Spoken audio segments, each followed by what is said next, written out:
This October, Oni Press and Spectrovision are proud to present High Strangeness, a startling new 5-part experiment in comic book storytelling. Inspired by first-hand accounts of real paranormal encounters within the dimly lit borderlands of human experience, each 40-page prestige format chapter of High Strangeness will interrogate overlapping phenomena like UFOs, hauntings, cryptid sightings, and inexplicable synchronicities that together seem to indicate a higher, unseen order of reality. Teaming Spectrovision co-founder and real-life experiencer Daniel Noah with an otherworldly cast of comic talents, including Christopher Cantwell, Cecil Castellucci, good friend of the show Christian Ward, and more. High Strangeness Book 1 arrives on October 8th to investigate a 1967 encounter with the strange beings known as the Men in Black, with superstar writer Chris Condon, Ringo Award-winning artist Dave Chisholm, and cover artist Jock. Look for High Strangeness Book 1 on shelves October 8th at a local comic shop near you. Only from Oni Press.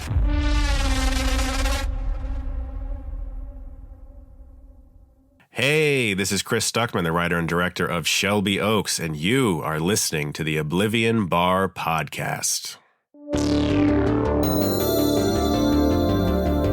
Welcome to the Oblivion Bar Podcast with your host, Chris Hacker and Aaron Knowles.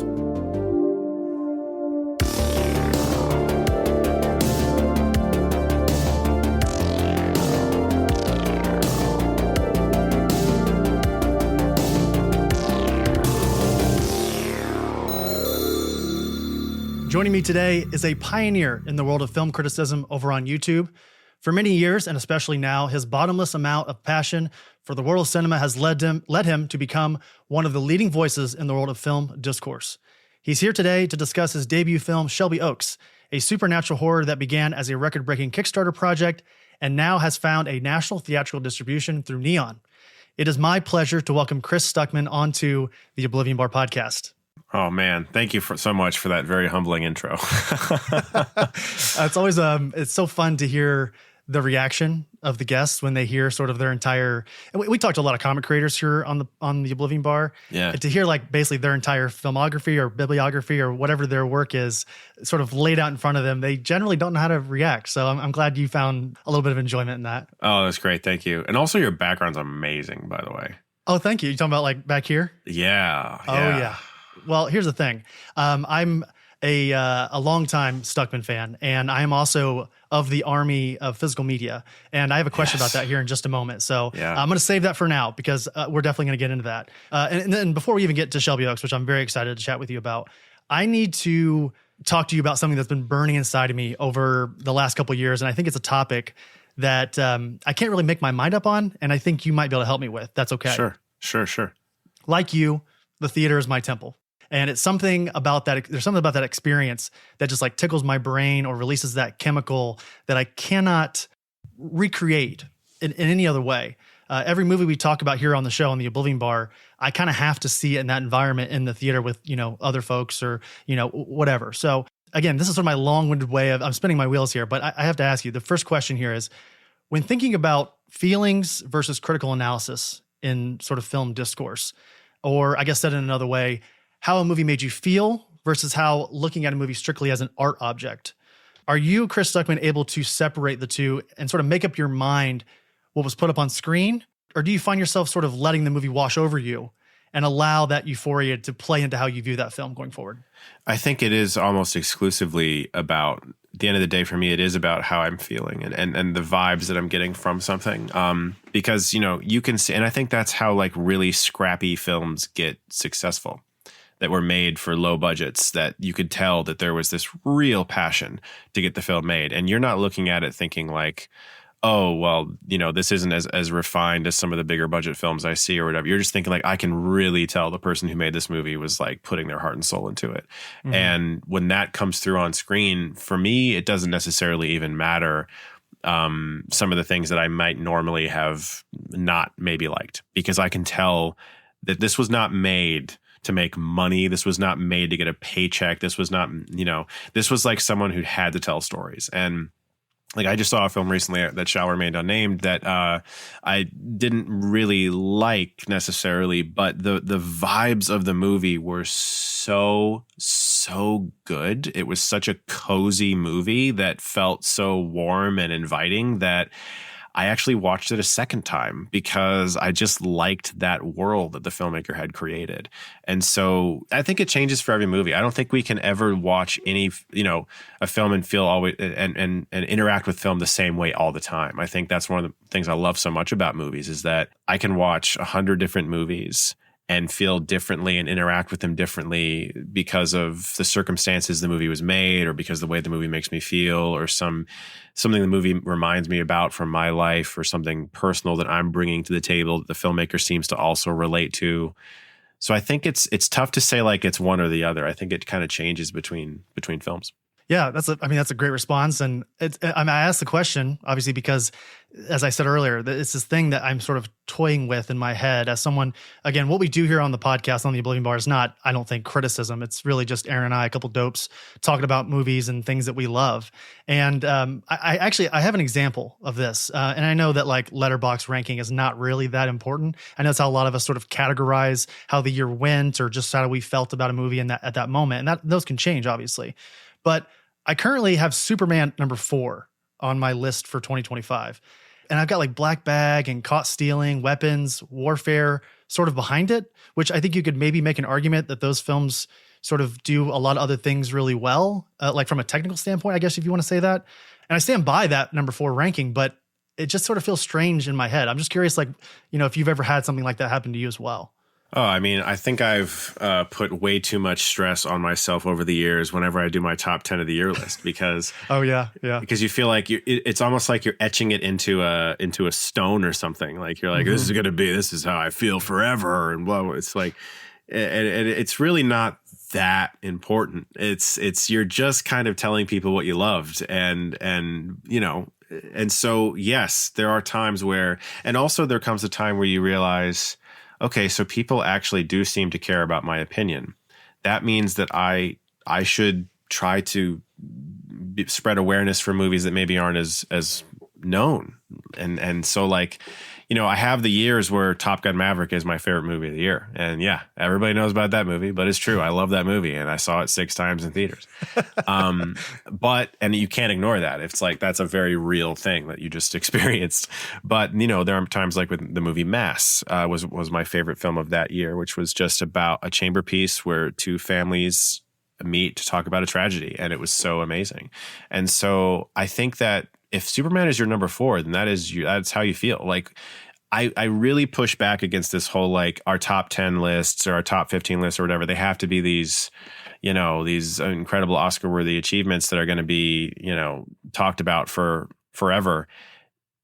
If you loved a movie, you loved it, and sing its praises. Yeah, totally. I guess my only hang up really is that Superman is like this sort of popcorn, and it has heart. It's I sort of see it in my head as like this like popcorn brain candy, right? But in reality, again, as you said, and as sort of the core of this silly question that I have here is like, it made me feel something very special that I haven't felt in the movie theater for a while. Maybe Top Gun Maverick is the last time that I felt like this sort of surge of dopamine, in terms of like, I've never been on like the verge of, I can't believe I'm admitting this to you here in our first 10 minutes of meeting each other, Chris, but like on the verge of tears just because of how it made me feel there in the theater. It's not a perfect movie, but it made me feel something, and that felt important to me whenever I ranked it.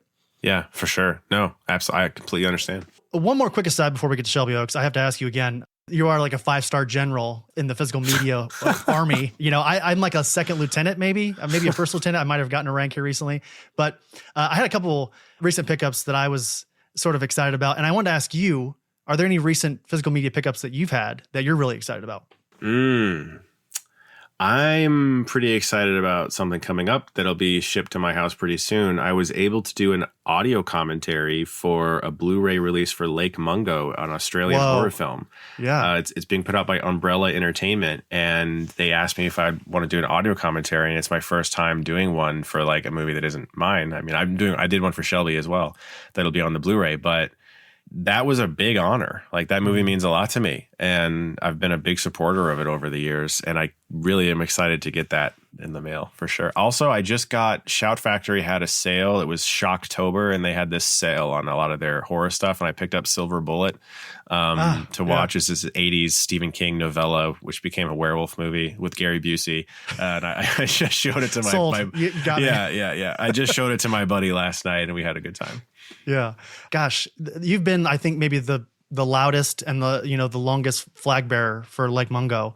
And I think you've talked about pretty often about how much that movie influenced you for Shelby Oaks. And, we can talk about that here in just a moment. But of course, I wouldn't ask the question if I didn't have the answer also. So if you don't mind, I have a couple that I wanted to share with you as sort of like, because I don't get to meet folks like you very often where there's that particular love, again, of physical media. Yeah. And, for instance, here we go. So I got the limited edition second sight release of The Florida Project and The Nice Guys. Oh, wow. The 4K. Oh, that's so cool. Yeah. I know you're a big fan of The Nice Guys as well. Incredible movie. Yeah. Where is the sequel? Give it to me. That's right. I also just got part 2 of Free Run Beyond Hero's Journey on Blu-ray. So excited to dive into that. And then speaking of Umbrella Entertainment, I haven't picked it up. I've pre-ordered the 4K for Dogma and Angel's Egg. So, oh my God, Angel's Egg. I'm so excited that's getting a theatrical release next month, finally, for the first time ever. And I'll get to see it on the big screen because it's basically just kind of been a bootleg movie forever. So it's really cool.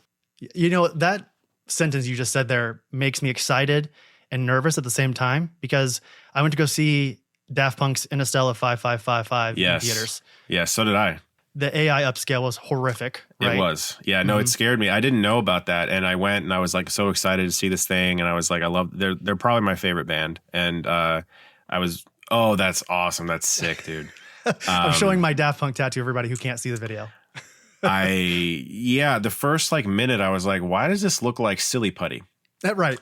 Like what? Everything's goopy. What's happening? Why are there hieroglyphics on the highway signs? You know what I mean? Yeah. It's crazy. And then I went to go see Perfect Blue, the 4K upscale of that. And I don't know if you had a chance to go. You're obviously busy. I did. I went. What did you think of that? I was very happy. Yeah, that wasn't AI, was it? That was like actual 4K, right? I asked because I don't know. Okay. It felt a little weird in certain parts, and I wasn't sure. This was sort of a larger screen. It wasn't IMAX, but it was sort of, and it wasn't even like a Regal or AMC. It was some kind of off. That's G Kids. G Kids, I respect greatly. G Kids, I don't think would have done that. No. Yeah. Okay, I'm gonna take your word for it, and because they actually they put a pre-order out for the 4K physical disc. So I was thinking about it. I went to go see it. I didn't necessarily love the viewing experience, but again, that could just be maybe the copy we got or something. Who knows? But sure. Okay. I've stalled enough with my own sort of fanboy questions. Let's get into Shelby Oaks here. I mentioned there in the intro, this is your directorial debut. It actually hits theaters the day that this conversation releases, which is on October 24th. Here's a brief synopsis for the listener in case for some reason they haven't heard of this movie. I would be very surprised if they haven't, but here we go. So Mia Burnett has been obsessively searching for her missing sister, Riley, for the past 12 years. Riley was a prominent YouTuber whose specialty was investigating supernatural phenomena. However, Riley's passion for paranormal led to her and her crew's sudden disappearance in a decrepit corner of Ohio known as Shelby Oaks. So, as I mentioned earlier, this film started as this Kickstarter darling, this campaign that the goal was $250,000, and it was funded in one day. And then 29 days later, the campaign finished with about 14,000 backers and raised an astonishing $1.39 million. So, take me back to that night when that countdown finally ended and just sort of what was going through your head, how you were feeling in those waiting hours. That was a very crazy month because I was so desperate to make something, man. I was just so ready to be let off the leash to make a movie. I was so tired of waiting, and to feel that rush of, okay, we can do it now, and still 1.3 million is not actually a lot of money to make a movie. But for us at that time, that was game changing. And I'm so grateful for that support. And thank you for being a backer because happy to do it. You guys let us just go start shooting soon. That's really the thing. It's like there's so many filmmaker friends of mine who are on hold, who are so close to getting approved, who maybe have an actor on board, but they don't have everything they need. And they're just waiting to get the approval to actually start. And you guys just let us start. And I'm just so happy about that.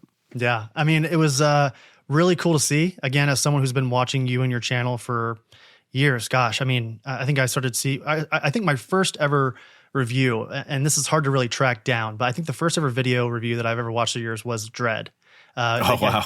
I think you went to go see at maybe TIFF. TIFF, yeah. If I remember correctly. Yeah. Yeah. Gosh, I can't believe I just pulled that out of the back of my brain. But that was, I think that's around that time. A couple of reviews that come to my brain immediately are like your Batman v Superman review, which I know you probably don't love today, but at the time I was like, why don't I love this movie? And then you sort of spoke into existence why, a lot of the reasons why I didn't love it at the time, as someone who, again, loves comics, loves the medium. This movie was made for me, and yet I don't love it. And I was just sort of reeling in that moment. I'm backtracking with Shelby Oaks to see you, again, one day have that thing be funded, and then you start to slowly drip out these teasers of like, oh, we've got like a couple studios who might be interested. And then you guys did a great job. You, Aaron Kuntz, the entire team there that you had sort of set up that Kickstarter did an incredible job staying, verbal with the entire group of backers. It's been really cool to see and to see where we are today. Right. It's just, gosh, I'm honestly, again, I'm spinning my wheels here, but I feel almost as proud as I think you might be. You know what I mean? Like I feel, I didn't do anything. I just sort of put the credit card down, but I'm happy I could help in some way. No, man, that means quite a bit to hear. And it was very important that we make sure the backers felt that they were appreciated, because they are appreciated. And I've seen a lot of Kickstarter campaigns over the years kind of do really well. And then you hear about, oh, well, no one's getting their rewards. Nobody's getting like the box filled with the shirts and all the cool stuff. And we wanted to make sure that not only did everyone get those physical things, but we had a lot of digital rewards too, as you know. Like we had the BTS that we would release weekly of like behind the scenes and stuff. And I had a documentarian follow me everywhere for the entire shoot, and there's, in my car and on the way and, all kinds of stuff just to make sure that everyone felt like they were getting a genuine behind the scenes look at how to make an indie movie. Totally. Well, I wanted to also hear you talk a little bit about Camille Sullivan. Plays Mia in the film. From what I understand, she is sort of the heartbeat of this film. And also that's not a play on this story that I've heard you tell where you and the crew could actually hear her heartbeat through her shirt mic. Yeah. So if you could just talk a little bit about what makes Camille's performance so pivotal in this film. And then also, why was she so instantly right for that role when you guys were casting the film? It was an instinctual thing. I'll do the last part of your question first. It was instinctual. I saw Hunter x Hunter and this film she did, and she was just so remarkable in it. And I immediately just saw her as this character and felt that she would embody her. And we just offered her the role flat like that. And gratefully, she loved the script, and we had some meetings and we talked about it a lot. I think what really made it for us was Camille's dedication. She never showed up to set being like, I'm here, let's just go. It was so serious for her. She cared so deeply about it to the point where, she would ask me questions that I had never considered about the character of Mia and like get to a place where she was putting her own stamp on it. And she was giving us so much every day and so much of her time. And also there's some physical requirements of her in the movie too. And we would offer her, we could do this with a stunt double, or we could have somebody else drive the truck, for instance, right now, because you're not even going to see her face. And she just wanted to do everything. She was like, wanted her fingerprint on this character as much as possible. Wow. I want to sort of build off that a little bit. You mentioned again how she wants to sort of just be present and also like lead from the front. I know a lot of times when it comes to creating art, especially when it's an ensemble like film, and I often think of like comics as well. Like there's a particular role that you have on this team, and if you do your job really well, the team succeeds. And if one person doesn't, the sort of the weak link sort of brings the whole project down. I know you mentioned again the car, but like, what else did she add to that role of Mia in the film? And again, I don't want to mine you for information. I'm actually seeing the film on Thursday. So we're recording this on Tuesday, October 21st. I'll see it in a couple of days. I'm really excited. Sure. And actually my showing is sold out. So I think that's exciting. I don't know if you've been hearing the sort of the drum beat. Oh, that's good. When I bought my tickets, honestly, mine and my partner Olivia's were one of the last that we could get for that Thursday at 7 p.m. Oh, wow. So it's really exciting. But again, back to Camille, what did she really bring to this role? Something new that you didn't initially have there in the script? She really understood where I was coming from in this personal sense of yearning. Not just for like in my own life as a kid and being estranged from my sister and yearning to find her and to reconnect with her, but also yearning to make movies and to tell stories. And there's this aspect of her character that is very much so dedicated and obsessed and very, very driven. And I think Camille had that in real life every single day. I don't know that I really met Camille Sullivan until after the shoot. And I'm not saying she wasn't method or anything, but it was very clear that she was super focused. Mm-hmm. And there was no like, hey, let's go hang out after wrap, let's go get a drink or whatever. It was very much so like, no, I'm going to go back to my hotel and I'm going to work on my lines for tomorrow. Wow. I mean, again, leading from the front there with sort of, she knows her process, right? Like, I think it's really easy, as you said, sort of fall into those trappings. And I see trappings as not like a negative thing, but like, sure, you want to build that camaraderie among your team and all that. But again, if that's going to hinder your performance and sort of your process as an artist, of course, and good on her for noticing that, recognizing it, and staying away from those temptations, I'm sure, that were there. And you said it here just a moment ago. You perfectly set me up for my next question. And you've talked about it to death, about your estrangement to your sister because of the church. We don't necessarily need to rehash all of that explicitly. But outside of the obvious, and we've talked about a lot of stuff thus far with the film without, again, spoiling anything. But even as a longtime fan and avid viewer of your channel, as I've said, your release of that 2021 video of how I left the Jehovah's Witness of the pursuit of filmmaking added a whole new level of respect and admiration from yours truly. And, again, to build off that, I've heard you talk about this one aspect of the film, again, and sort of refinding that relationship much more down the road. And again, as much as you're comfortable with, but can you expand on the little bit of some of these major sacrifices that you've made while making the film? And then also, I'd love to hear also what your sister thought of the film when she eventually saw it as well. Yeah, she loved it. I was at a festival and she was there, and I heard she was standing next to me, and a bunch of people were talking to me and a bunch of people were talking to her, and somebody was like, what did you think? How do you feel right now? And I could hear her like in the background just going like, I'm so proud of my brother. Oh, wow. And that was a really wonderful thing. As far as sacrifices, yeah, I think the biggest one really has just been time away from my kids. It sucks, My kids are 4. I love them to death, and I spend as much time with them as possible. But, days like this where we do press and the festival tour and everything, it's been tough to kind of explain to them at this young age that like what that means and that there's been this. I cried the other day because I had to step outside for a second, and I was just going to get something out of my car. And my one son, Grayson, was like, Daddy, are you going on a plane again? Oh, man. And I was like, right to the heart. Oh, my God. I was like, no, Grayson, I'm just going to the car for a minute. I'll be right back. Oh, man. That's kind of like straight through line, like brain dump from a young kid that they don't realize how powerful that is. But you know how powerful that is. Yeah, that was tough. That's been tough. Yeah, totally. I could totally see that. My gosh, you could have brought him here for this interview. I wouldn't mind, just have him during the chat, whatever. They would just be playing with the microphone the whole time being like, what is this? Okay. Well, again, I don't want to take too much of your time because I want to get you back to your kids. And I know you probably have a ton of other press things you have to do for this film. Again, we're recording this the week of the release of the film. So as we close out this conversation, Chris, my gosh, what an absolute honor it was to chat with you here today. Again, as a longtime fan of yours, I'll say it one more time here in a moment, but I honestly didn't think that a moment like this would ever exist. Wow. Like where I actually get to chat with you about not just like even your channel, but also this to me, and your channel is very important to folks like myself who love to hear sort of the discourse of film. This feels much bigger to me, and I think probably to you as well in some way. So I'd love to end this conversation by talking about intention. I know you've said that you don't really have any plans of quitting that aforementioned YouTube channel, but for years it felt like your main intention with film was fostering a community of like-minded movie lovers and celebrating it with folks like myself who would watch your reviews either. I tried not to watch them before I see the film, but if I saw you covered a film, it would often intrigue me to go see that film. And I think there are many examples, but the one that really comes to mind immediately is like Puss in Boots: The Last Wish. Oh yeah. No chance of seeing that film, Chris, until I saw that you reviewed it. And again, speaking of like not watching a review before I see the film, I had to watch that one because I'm like, why is Chris reviewing Puss in Boots: The Last Wish? I went to go see it. I was in an empty theater by myself. And when I tell you, it was one of my favorite movies that year. Yeah. Because of your review and your sort of, you talked about it earlier, sort of the propping up of film that maybe doesn't get that sometimes, you know? Sure. It's such a good movie.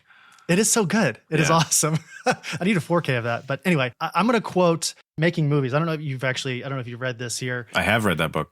You've read this one? I assume you at least own it, if not read it. No, I've read it. It's incredible. I think Sidney Lumet has the best directorial debut of all time with 12 Angry Men. Like it's insane. It's a top 5 film for me right there. Yeah. It's 12 Angry Men. Yeah. Lumet says here, this is what he says about intention. So he says, under the best circumstances, when you set out to tell a story and the scriptwriter and the director discuss their intention with film, you can sometimes achieve the third intention, where you can see the work evolve in others. The result contains revelations, feelings, and ideas that you never knew existed. So Chris, final question here for you. Can you think back to what your initial intention was with this story? And then also, how did that intention evolve over time once you started discussing it and planning it with some of your your staff? I wouldn't say staff, but sort of the other folks that have worked on this film with you during the Kickstarter and otherwise. Oh my God. I mean, like, we were the tiniest Pokemon when we started working on this movie, and we have evolved. Togepi. Yes, we have evolved into other forms. It started as the type of thing where it was like, no, let's just shoot this with our savings, and I'm just going to upload it to YouTube and call it a day because I can't wait anymore. I need to be making things. And the fact that that was the initial impetus that then just kept getting bigger to the point where I had like that the ideas were not containable anymore, and they were just kind of flowing. And it just, as soon as that happened, and it was going outside of the type of thing that I could have self-financed, I realized, okay, we're going to have to go to other places to try to find money. And so it evolved constantly. I mean, it changed when Camille signed on and I suddenly was working with this incredible actress who could bring so much to the movie. It would change when Aaron Kuntz I met him at Fantastic Fest and he showed interest in it. Of course, when Flanagan saw a rough cut of the movie and wanted to be involved, like there was this constant set of mountains that we were kind of climbing, and then we would get to a peak and then look at the next mountain and be like, hey, we're going to try to climb this one now. And I don't know that it ever was. I think it was just constantly doing that all the time. Wow. I mean, it's really refreshing to hear you say that too, because I think a lot of times as artists, you sort of go in with this vision and some people have a hard time sort of separating from that. I'm a firm believer that collaboration sort of instigates the best story. You know, you often in our brains, we think we have this perfect idea, a nugget of an idea of a story. But then a lot of times I've found, and I'm sure you probably have found this in some way or another, bouncing those ideas off of another person and sort of getting their perspective on that idea can really sharpen that idea in a way that you wouldn't be able to do by yourself. That's true. No, absolutely. The best idea in the room is the best idea in the room. It doesn't matter if it's the directors or if it's, a PA or something. Like I was very, very clear when we were shooting this movie. Like I said it from day one. I was like, do not be afraid to come up to me and say that you have a thought, because I've been on indie sets in Ohio with my friends as actors where I could see that the director was a tyrant and difficult to work with and a nightmare. And I just wanted to make sure that everybody on set knew making movies is supposed to be fun. Let's have fun. Let's have a good time making this movie. It's going to be stressful. It's going to be a lot of hard work, but let's have fun. And I wanted to make sure that everybody could come up to me and say like, here's an idea I had for this, or what do you think about it? And the best part is that you have department heads. You have a costume designer, and they are the head of their department. All costumes, all wardrobe things go through them. Director of photography, head of all camera. These are like the little presidents of all of the departments, and they can all have control over their departments. But then at the end of the day, they can come up to me and be like, for instance, costume designer Shauna Nova Foley can come up and be like, I know we talked about green for this, but what do you think about blue for this? And here's this type of fabric, and here's what I think it means. And you're watching all of these people who are artists in their own right, bringing their own artistic craft and their own years of knowledge to you and offering it to you. And so that's why you want to foster a really great experience on set for people, is so that they're going to make your movie better. Totally. Yeah. This is the part of the show where I play that clip from Shauna where she compares you to a mixture of Stanley Kubrick and David Fincher. It's sort of like your directing style on set. No, I'm kidding. Yeah. No, Shauna's amazing. I love her. She's great. Well, Chris, if you can, as we close out this conversation, give me 30 seconds here just to let the facade totally fade away so I can quickly fanboy. So again, as I said earlier, been a dedicated viewer of yours and your channel for a long time. And not only were you a central influence for me to look at film with a sharper eye, and not just someone who finally convinced me to give anime that real shot as a young person. And maybe most importantly, perhaps, you are this walking, talking proof of concept. And truthfully, all the validation I've ever needed to create what we're talking on right now, the Oblivion Bar podcast. Something like this could not exist if I wasn't already listening to you on your channel, yours and the Weekly Planet. Like those two were like such a huge influence for me in the early 2010s. So thank you. My gosh, what an absolute honor it was to chat with you here today. I guess, again, I should say one more time, Shelby Oaks in theaters right now as you're listening to this, everybody. So if you're listening to this conversation, get on Fandango or whatever your app is and order yourself a ticket for the closest viewing, and go out and support indie filmmaking. Go out and support specifically, Chris and his team and indie horror here with Shelby Oaks. So Chris, anything that I left off, anything you want to say before we head out of here? Well, thank you. First off, wow, I'm so humbled by all of that. No, you said it all, man. That was wonderful. Awesome. Well, I'll have links for everything. Everybody, just as you're listening to this, I'll have links for Chris's social media and all the Shelby Oaks. The tickets that you can buy, I'll have that in the link. So again, Chris, what an honor, man. I would love to get you back on at some point when you're not so busy. Sure. And we could chat for a little longer. I want like an hour of just physical media chat. If we can do that at some point, my gosh, that would be like, we could end the show. I think I'm good after that, I think. Yeah, that'd be awesome, man. Thank you.